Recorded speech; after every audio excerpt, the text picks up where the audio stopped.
Second world war کے بعد امریکہ اور رشیا کے درمیان کولڈ وار کا سلسلہ شروع ہوا جو 1991 تک چلتا رہا۔ اس دوران پوری دنیا کیپٹلزم اور کمیونزم یعنی دو بلاکس میں تقسیم ہو چکی تھی۔ کیپٹلزم میں امریکہ، برطانیہ اور فرانس وغیرہ کے ممالک شامل تھے، جبکہ کمیونزم میں رشیا اور ان کے ساتھ چائنا اور ان کے دوسرے دیگر حمایتی ممالک ان میں شامل تھے۔ کولڈ وار کے دوران کئی اہم واقعات رونما ہوئے۔ ان میں سے ایک اہم واقعہ جو تھا وہ کیوبن میزائل کرائسس کا تھا۔ کیوبا جو ایک چھوٹا سا ملک تھا، امریکہ کے بالکل بغل میں ہے، وہ ایک چھوٹا ملک ہونے کے باوجود کیا وجہ ہوئی کہ کیوبا نے امریکہ کو گھٹنے ٹیکنے پر مجبور کیا۔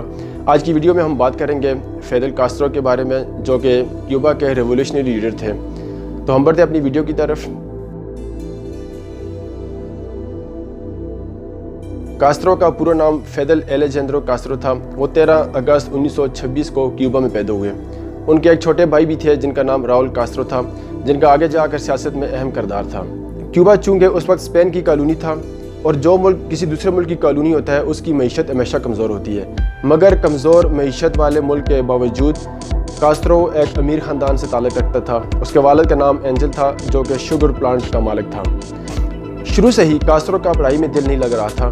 کاسٹرو اس کے باوجود لینن اور کارل مارکس کی کتابیں پڑھا کرتا تھا۔ کارل مارکس کی کتابیں پڑھنے کے ساتھ ساتھ کاسٹرو کو سیاست میں دلچسپی پیدا ہوئی۔ کاسٹرو کا یہ ماننا تھا کہ اسپین اس کے ملک کے جو ریسورسز ہیں ان کو ایکسپلائٹ کر رہا ہے۔ کاسٹرو نے 1945 میں لا کی ڈگری حاصل کرنے کے لیے ہوانا یونیورسٹی میں ایڈمیشن لیا۔ یہاں اس کا ایڈمیشن لینا تھا اور اس کی زندگی کا ٹرننگ پوائنٹ آ چکا تھا۔ یونیورسٹی میں چونکہ مختلف سیاسی تنظیمیں بھی تھیں، ڈیبیٹس ہوتی تھیں، سیاسی مظاہرے ہوتے تھے، ہڑتالیں ہوتی تھیں، جو کاسٹرو ان تمام ایکٹیویٹیز میں حصہ لیتا تھا۔ ان ساری ایکٹیویٹیز کے بعد کاسٹرو کی سیاست میں اور دلچسپی بڑھ گئی۔ 1947 میں کاسٹرو نے یہ فیصلہ کیا کہ وہ جو کیوبا کی political party Cuban people party ہے اس میں شمولیت اختیار کریں گے۔ اس وقت کیوبن پیپل پارٹی کے رہنما چیواز تھے، جو کہ ایک سوشلسٹ انسان تھے اور غریبوں کے لیے ان کے دل میں بہت زیادہ ہمدردی تھی۔ کاسٹرو اس کے ساتھ ساتھ جہاں کہیں بھی انقلابی مظاہرے ہوتے ان میں حصہ لیتے تھے۔ اسی دوران 1947 میں ڈومینیکن ریپبلک میں جو ریولیوشن آیا، کاسٹرو وہاں بھی پہنچے اور انقلاب میں حصہ لیا، مگر وہاں انقلاب ناکام ہو چکا تھا۔ ڈومینیکن ریپبلک سے کاسٹرو کولمبیا پہنچے۔ کولمبیا میں جو انقلاب چل رہا تھا وہاں کاسٹرو کو گرفتار کر لیا گیا۔ یہاں کاسٹرو کو پولیس کی طرف سے اچھی خاصی مار کھانا پڑی اور ان کے جو دوسرے ساتھی تھے ان کو بھی گرفتار کر لیا گیا، مگر اس کا فائدہ کاسٹرو کو ہی ہوا۔ کاسٹرو جب اپنے ملک پہنچے تو ان کو اچھی خاصی فہم حاصل ہو چکی تھی۔ جب وہ اپنے ملک میں پہنچے تو ان کا والہانہ استقبال کیا گیا۔ اس کے بعد 1949 میں ایک امیر سیاسی خاندان کی لڑکی بلاٹ سے کاسٹرو نے شادی کر لی۔ کاسٹرو کے 2 بچے تھے، ایک کا نام الینا اور دوسرا فیدل تھا۔ 1952 میں ملک میں نئے الیکشن کی تیاری چل رہی تھی۔ کاسٹرو نے بھی فیصلہ کیا کہ وہ جو نئے الیکشن ہوں گے اس میں شمولیت اختیار کریں گے اور وہ الیکشن لڑیں گے، مگر بدقسمتی سے اس وقت کے جنرل باتیستا نے حکومت کا تختہ الٹ دیا۔ تختہ الٹنے کے بعد باتیستا نے ملک کی جو باغ ڈور تھی وہ خود سنبھال لی اور ساری پاور ان کے ہاتھ میں آ چکی تھی۔ کاسٹرو اس سے بہت سخت مایوس ہوئے اور انہوں نے باتیستا کے خلاف اقدامات کرنے کا فیصلہ کیا۔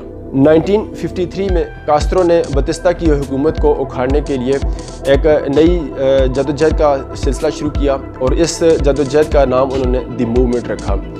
اس موومنٹ میں تقریباً 1200 سے زائد لوگ شامل ہو چکے تھے۔ ان لوگوں نے مل کر کیوبا کے جو مختلف شہر تھے ان پہ قبضہ کرنے کی کوشش کی، مگر ایک طرف باتیستا کی فوج تھی، حکومت تھی اور ان کے پاس اختیارات اور پاور تھے۔ چنانچہ جو ان کے 1200 ساتھی تھے کاسٹرو کے، ان سب کو گرفتار کر لیا گیا اور ان کو 26 سال کی سزا سنا دی گئی اور انہیں 26 سال کے لیے جیل میں بند کر دیا گیا۔ مگر وقت گزرنے کے ساتھ باتیستا طاقتور ہوتے چلے گئے اور انہیں یہ محسوس ہوا کہ اب کاسٹرو اور ان کے ساتھی ان کی حکومت کے خلاف کوئی اقدامات نہیں کر سکیں گے۔ چنانچہ ایک ریفرینڈم سے قبل کاسٹرو اور ان کے ساتھیوں کو رہا کر دیا گیا۔ کاسٹرو کو جب رہا کر دیا گیا تو کاسٹرو نے اپنا ملک چھوڑ دیا اور وہ میکسیکو چلے گئے۔ میکسیکو میں پہنچ کر ان کی ملاقات چے گویرا سے ہوئی۔ چے گویرا سے ان کی ملاقات ان کے چھوٹے بھائی راؤل کاسٹرو کی مدد سے ہوئی۔ یہ ملاقات بہت اہمیت کی حامل تھی۔ چے گویرا اور کاسٹرو پہلی ہی ملاقات میں ایک دوسرے کے بہترین دوست بن گئے۔ چونکہ کاسٹرو اور چے گویرا کیوبا میں انقلاب کے حامی تھے اور ادھر CIA اور امریکہ کی پوری کوشش تھی کہ ان کو گرفتار کیا جائے، تو اس لیے میکسیکو گورنمنٹ نے دونوں کو گرفتار کر لیا، مگر ان کی جو سپورٹ تھی ان کے پریشر پر میکسیکو کی جو گورنمنٹ تھی انہوں نے کاسترو کو رہا کرنے کا حکم دیا، مگر اس موقع پر کاسترو نے کہا کہ وہ چے گویرا کے بغیر جیل سے باہر نہیں جائیں گے۔ چنانچہ کچھ دن بعد ان دونوں لیڈرز کو، جو ریولوشنری لیڈر تھے، ان دونوں کو رہا کر دیا گیا۔ میکسیکو سے واپسی پر جب چے گویرا اور کاسترو کیوبا پہنچے تو باتیستا نے ان کو پہنچنے کے ساتھ ہی گرفتار کر لیا، مگر اسی دوران خوش قسمتی سے چے گویرا اور کاسترو کے چھوٹے بھائی راؤل کاسترو بھاگ نکلنے میں کامیاب ہو گئے۔ چنانچہ چے گویرا اور راؤل کاسترو نے جنگلوں کا رخ کیا اور گوریلا جنگ کا آغاز کیا۔ اسی دوران فیدل کاسترو جیل میں بند تھے اور ان کی کمیونیکیشن آپس میں ہوتی رہتی تھی، مگر ساتھ ساتھ عوام میں بھی ان کی پاپولیرٹی بڑھتی چلی جا رہی تھی۔ بدقسمتی سے جنرل باتیستا کی جو حکومت تھی وہ کرپٹ تھی، عوام ان سے بہت زیادہ تنگ تھے اور عوام کی جو حمایت تھی وہ فیدل کاسترو کی طرف دن بدن بڑھتی چلی جا رہی تھی۔ 1958 تک چے گویرا اور راؤل کاسترو کی مدد سے دی موومنٹ مضبوط تر ہوتی چلی جا رہی تھی، شہروں سے، گاؤں اور ہر محلے سے لوگ موومنٹ میں شامل ہو رہے تھے۔ چنانچہ جو موومنٹ ہوانا سے سٹارٹ ہوئی تھی انہوں نے مختلف شہروں پر قبضہ کرنا شروع کیا۔ یہ قبضہ ہوانا اور سانتا کلارا جیسے اہم شہروں پر بھی ہو چکا تھا۔